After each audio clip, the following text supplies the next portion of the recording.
ini mencapai 306 triliun rupiah, seharusnya menjadi perhatian pemerintah untuk mengkaji ulang pemberian subsidi tahun 2013 mendatang. Apalagi banyak pihak menyayangkan masih banyaknya kebocoran atau salah sasaran dari penyaluran subsidi, khususnya subsidi bahan bakar minyak. Oleh sebab itu, pijakan hukum yang tertuang dalam rancangan undang-undang tentang anggaran pendapatan belanja negara RAPBN 2013, di mana tidak ada lagi pasal yang membatasi pemerintah untuk mengambil kebijakan terkait harga BBM, bisa dimanfaatkan pemerintah untuk menaikkan harga BBM jenis premium sebagai cara efektif menekan angka subsidi energi. Sementara itu, sejumlah kalangan menilai besarnya jumlah anggaran yang harus disediakan pemerintah untuk mensubsidi BBM atau mencapai 20% dari total belanja negara menunjukkan bahwa tidak ada pilihan lain selain menaikkan harga BBM jenis premium secara rasional. Sebab jika tidak dilakukan, maka akan sama dengan menunda permasalahan yang sama dan semakin berat. Selain itu, dengan semakin membengkaknya subsidi energi, maka dikhawatirkan akan terakumulasi dan menurunkan daya stimulus dari APBN itu sendiri, yang pada akhirnya mempengaruhi pertumbuhan ekonomi Indonesia. Tim Liputan MNC Business.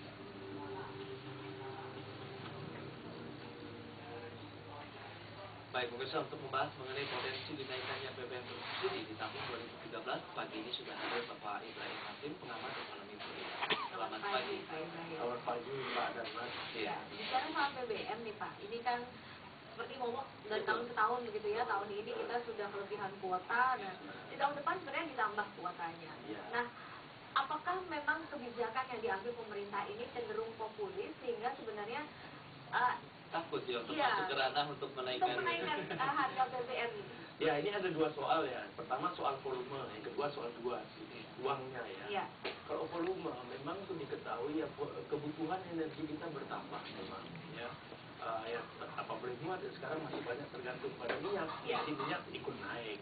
Nah, minyak itu ada yang subsidi, ada yang subsidi. Rasionya sekarang yang subsidi 60%, yang non subsidi 40%. Itu udah banyak ya non subsidi ya, industri dan sebagainya. Dia akan terus menaik. Ini satu soal.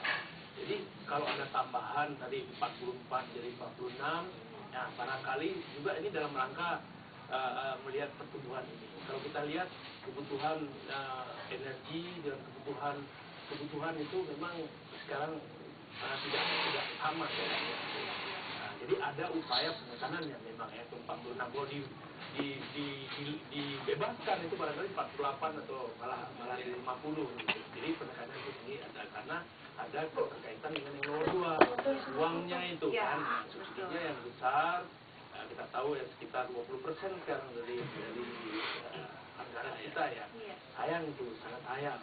Sehingga harus cari upaya-upaya. Ya upayanya ya mulai dari yang lunak sampai yang keras begitu kan. Nah, yang lunak sekarang memang pemerintah sudah ada melakukan, terakhir ini ada peraturan presiden nomor 15 tahun 2012 yang lebih memerinci siapa-siapa saja pengguna. Ya. Dulu masih ada yang abu-abu, tapi sudah dirinci juga masih belum rinci betul ya. Karena masyarakat lebih melihat misalkan lu mobil-mobil mewah kok pakai gitu. Meskipun itu belum ditopang oleh hukum bahwa itu tidak boleh, cuman azas kepatutan barangkali itu yang dilihat kan. Nah, oleh karena itu memang sekarang sedang ada lah pembahasan untuk melihat lagi apakah ini juga harus diberi pembatasan nanti ya. Tapi ini jangan diwacanakan dulu kan, biar rampung dibahas dulu ya. Nah, kemudian yang lebih jauh sampai kepada kenaikan harga kan begitu ya. Kenaikan harga pun ya kalau sekaligus memang berat sekali. Nah, jadi harus bertahap dan pembahasan ini sangat meluas saya lihat ya. Saya kemarin baru bertemu dengan perwakilan Pemda seluruh Indonesia. Kita berbicara bagaimana mengawal BBM bersubsidi. Nah, apa yang kami nangkap. Jadi ini bukan hanya soal finansial, soal operasional pun sulit kalau tetap seperti ini ya. Karena disparitas harga itu terlalu besar. Dengan segala macam lah. Jadi memang ini harus diperkecil. Rakyat tetap harus dapat subsidi, cuman berapa kan begitu. Kalau dari hasil pertemuan Pak Hasim tadi terkait dengan Pemda seluruh Indonesia, apakah kira-kira polemiknya sudah pada tahap mereka ingin menaikkan BBM sebaiknya atau seperti apa kondisinya? Ya, artinya kita akan berdialog ini ya, berdialog, mendapat masukan dan macam-macam. Yang pertama ya dikatakan, karena sekarang pelibatan Pemda untuk ikut mengawal BBM bersubsidi ini jangan nggak tepat sasaran dan segala macam itu.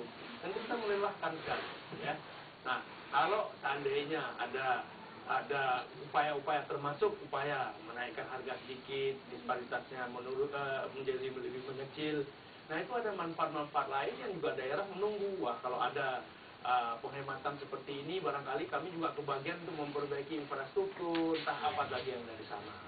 Tapi kalau kita lihat dengan potensi dinaikannya BBM gitu ya di tahun 2013 ini sebenarnya kan uang yang bisa dihemat juga banyak. Apakah ini jalan yang bisa ditempuh dalam waktu dekat ini? Mengingat kalau kita lihat takutnya nanti begitu ada perubahan di APBN-nya, begitu ada lagi di APBNP, begitu, ini prosesnya akan lebih panjang lagi. Apakah dimungkinkan begitu masuk ke baru RAPBN, baru bentuk rancangan, ada kemungkinan dimasukkannya pasal, kemungkinan ada dinaikannya di tahun 2013 untuk BBM? Yang kita lihat sekarang pesannya kan tidak ada istilahnya kerangkeng gitu ya. Pemerintah ya silakan melihat ini kan sesuatu kemudahan yang diberikan. Ya, tentu pemerintah akan melihat, harus melihat, bukan akan melihat, harus melihat perkembangan yang akan terjadi. Ya kalau tidak melakukan sesuatu memang akan sangat berat sekali. Dan yang lebih penting lagi adalah di samping penghematan untuk infrastruktur, jangan lupa kita harus membangun energi jangka panjang. Sekarang energi alternatif apapun yang bisa berkembang dengan harga minyak yang seperti ini. Pak Ibrahim, semakin menarik, tapi kita harus tidak dulu sebentar. Kita beri dulu. Pemirsa tetap di tempat Anda, karena perbincangan mengenai potensi dinaikannya harga BBM bersubsidi di tahun depan ini akan kami lanjutkan. Ya, kami segera.